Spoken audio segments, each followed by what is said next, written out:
Welcome back, students. I am Diksha Arora here to teach you about 10th class mathematics chapter number 1, real numbers.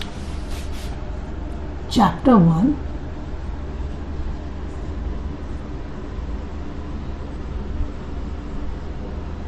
In last video जो हमारी previous video थी उसमें मैंने आपको बताया था मार्किंग स्कीम के बारे में, किस चैप्टर, कितने चैप्टर्स हैं आपके, वो चैप्टर की वेटेज कितनी है, कितना उनमें से पूछा जाता है, वो सब। इस वीडियो से हम अपना chapter number first real number start कर रहे हैं। जैसे कि आपको पता है कि हमारे पास बहुत सारे तरीके के नंबर्स होते हैं, बट उनकी कोई कन्फ्यूज़न ना हो उसकी हमने यहाँ पे कैटेगरी बना दी।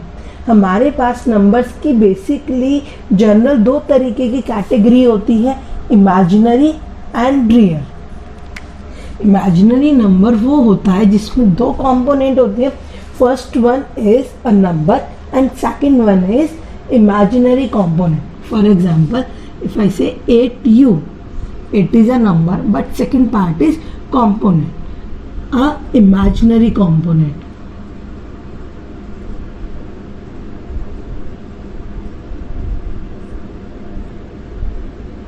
It's an imaginary component.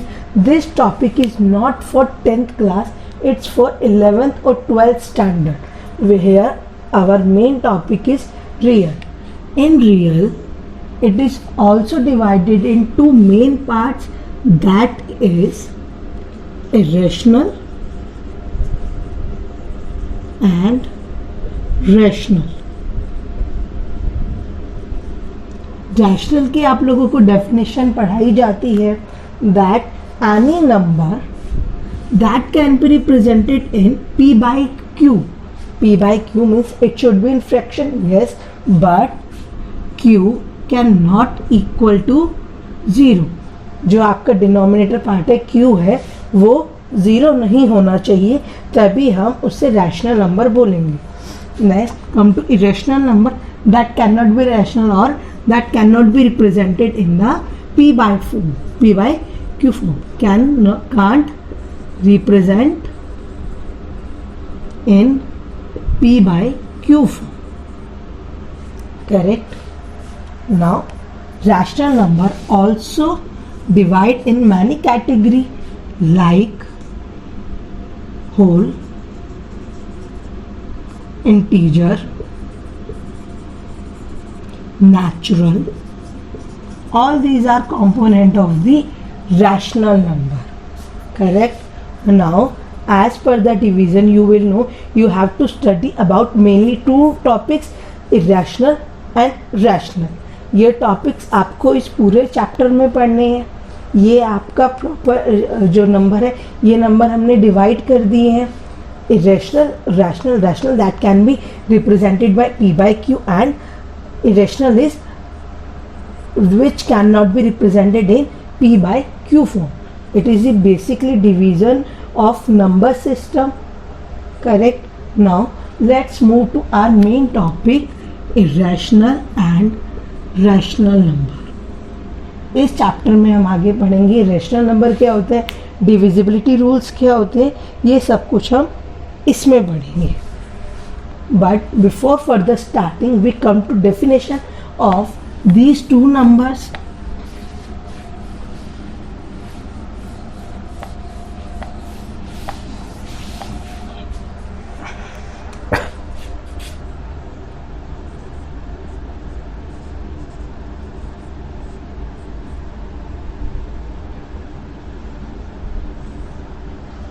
अभी हम यहाँ पे रैशनल नंबर के बारे में पढ़ेंगे.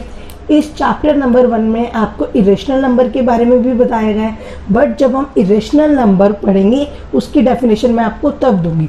अभी के लिए हम रैशनल नंबर की डेफिनेशन देखते हैं, क्योंकि जो अभी हमने काम करना है, मेन की जो हमारी स्टार्टिंग की एक्सरसाइज है वो हमारी रैशनल नंबर के ऊपर है. So it definition is a number that can be expressed, a number that can be expressed as the fraction. Fraction means जिसके दो पार्ट होते हैं, न्यूमिनेटर एंड डिनोमिनेटर, और p by q both are same, fraction बोल दीजिए या फिर p by Q form बोल दीजिए, of two integers.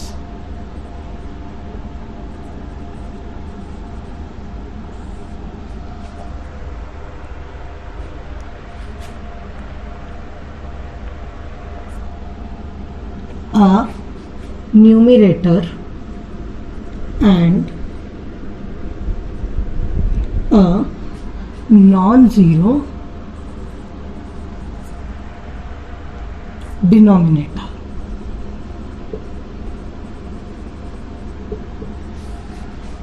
Now let's come to the definition of this rational number. A number that can be expressed as the fraction.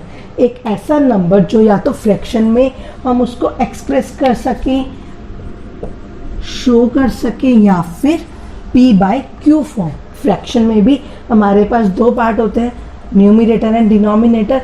यहाँ पर भी हमने p बाई क्यू लिखे, of two integer. Why I use integer? Because हमारे पास कोई thumb rule नहीं है कि रैशनल नंबर हम सिर्फ पॉजिटिव लें, हम नेगेटिव भी ले सकते हैं. That's why we use integers, क्योंकि इंटीजर्स में हम पॉजिटिव और नेगेटिव दोनों तरीके के नंबर ले सकते हैं. सो इसलिए हमने यहाँ पे यूज़ किया integers. Next move to definition. A numerator, कि वो एक न्यूमिनेटर हो सकता है, correct, and a non zero denominator. Non zero denominator means q can not be equal to zero. हमने अभी पहले भी पढ़ा था कि डिनोमिनेटर हमारा ज़ीरो के अलावा कुछ भी हो जाए हम उससे रैशनल नंबर में कैटेगराइज करेंगे. अगर मैं यहाँ पे ज़ीरो कर दूँ, so is this rational number? No, because it conflict with the definition of rational number which says that a number can be expressed in p by q, but q should not be equal to zero. Means अगर हमारे पास ये दो part है, agree, but denominator zero नहीं हो सकता. As जो इसका आंसर आएगा वो आएगा नॉट डिफाइंड, कि आप इसको आगे सॉल्व नहीं कर सकते. बट अगर हम इसका इन्वर्स लेते हैं, रेसिप्रोकल करते हैं, 0/3, it is counted in rational number because it does not conflict with the definition of rational number, which main condition is that q is not equal to 0. Zero के अलावा कोई भी नंबर हो, positive हो, negative हो, point what ever कुछ भी हो, हम उसे यूज़ कर सकते हैं. बट डिनोमिनेटर ज़ीरो नहीं होना चाहिए. मेन रैशनल नंबर में आपको हर जगह कहीं पर भी ये डेफिनेशन देख लीजिए, आपको एक स्टेटमेंट ज़रूर दी जाती है कि q should not equal to zero. Zero के इक्वल नहीं होना चाहिए. इक्वल मीन्स ज़ीरो होना ही नहीं चाहिए. ज़ीरो के अलावा हमारे पास बहुत सारे नंबर है, 1 2 3 अप टू इन्फिनिटी. आप कुछ भी ले सकते हैं, but never take zero in case of rational number because it is not defined, it is not as per for solving. Is this clear for rational number definition? Now come to next definition. Irrational number की definition मैं आपको जब irrational number का topic start होगा उस time पे कराऊंगी. अभी zone सी definition possible है, जोन सी ज़रूरी है, अभी हम उसकी तरफ ध्यान देते हैं. नेक्स्ट जो हमारी डेफिनेशन है वो है डिविजिबिलिटी.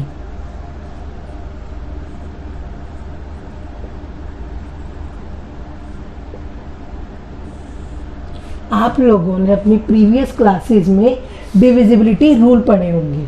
मीन्स अगर आपको कोई फर्दर नंबर दिया हुआ है, आपको उसको चेक करके बताना है कि वो नंबर डिविजिबल है या नहीं है. तो आपके पास डिविजिबल रूल की लिस्ट होती थी, आप उसमें से देख के बता सकते थे कि कोई नंबर डिविजिबल है या नहीं है. ये भी कुछ उसी से रिलेटेड है. But before starting that topic we come to know about the definition of divisibility.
come to the definition, divisibility, a non-zero integer.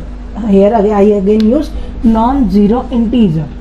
Non-zero means apart from the zero, a is said to be divisible. हमने कोई भी एक number ले लिया, हमने उसको नाम दे दिया a, उसको वो एक दूसरे इंटीजर b से डिविजिबल होगा अगर उनके बीच में एक इंटीजर है और उनके बीच का रिलेशन क्या है, that b should equal to a into C. अगर b इक्वल है, यानी if this is equal to product of a and c, तो हम उसे बोलेंगे यस इट इज डिविजिबल या इट इज डिविजिबिलिटी. जहाँ पर जो a होगा वो डिविजर होगा, b dividend, c quotient. We understand this definition by an example. Suppose we have two number, a is 9, b is 45. Now अब b इसका divisor है या नहीं है, कंडीशन क्या बोलती है, b should be equal to a into C. C अभी मिस है, चेक करते हैं. For checking we have to divide this. 9 5 45, finish. Now relation what, it is a, b and it is c. So we can write as b equal to a into c. b क्या है हमारा 45, a 9 and c 5. So 9 into 5 equal to 45. Left hand equal to right hand.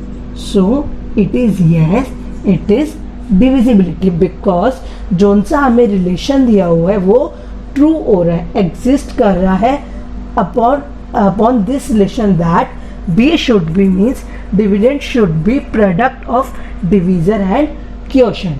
अगर ये false हो जाता तो ये यहाँ पे स्टेटमेंट फॉल्स हो जाती, तो ये डिविजिबिलिटी यहाँ पर नो हो जाती.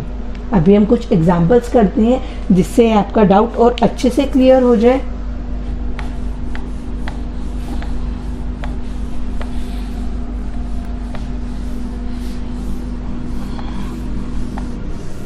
Just remember the relation that we use in divisibility, which is b is equal to product of a into c.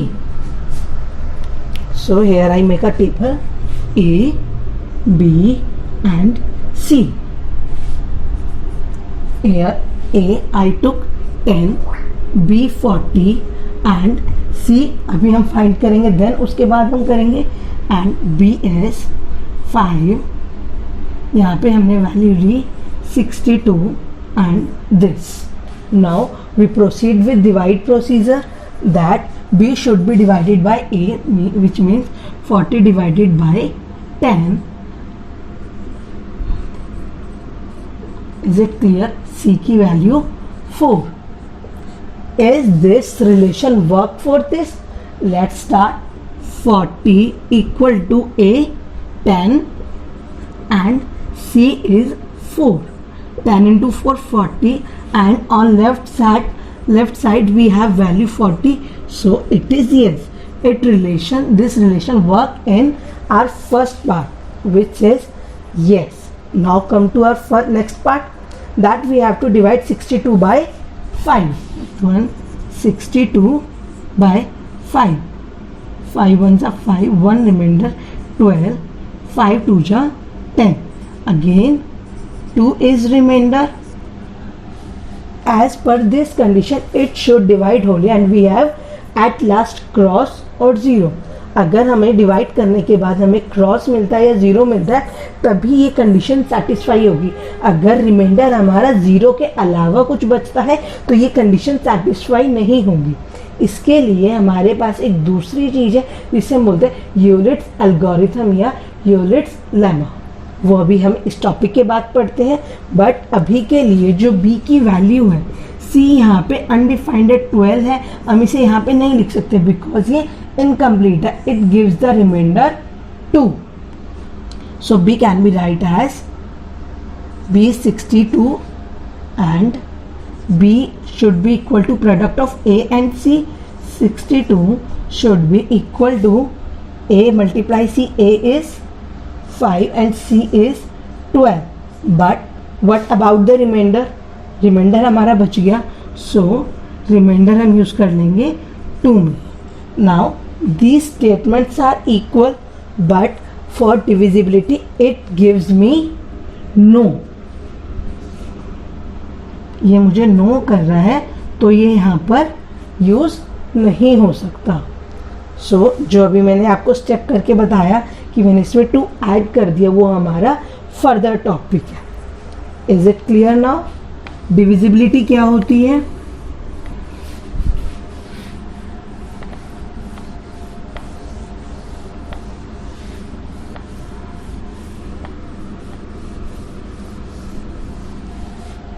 Now let's practice some more examples. That 45 divided by 5. Is this relation work? Here I have no value of C. I use B divided by A, and you have to answer it yes or no. Yes. In next value I have 60 divided by 10. Then it is also yes. If I have 9 divided by 2, then it is no. Divisibility here works at no because इसका divisible possible नहीं है. Fourth, 20 divided by 5, yes. This is the divisibility rule that I work. मैंने इसमें C की value नहीं ली, हमें सिर्फ इसमें yes और no में करना था. Hope so after watching this video you will clear about the divisibility, about the numbers, rational number, all kinds of numbers. Now in next video, in next day, next class, we will study about Euler's algorithm and Euler's division lemma, which is correlate to this.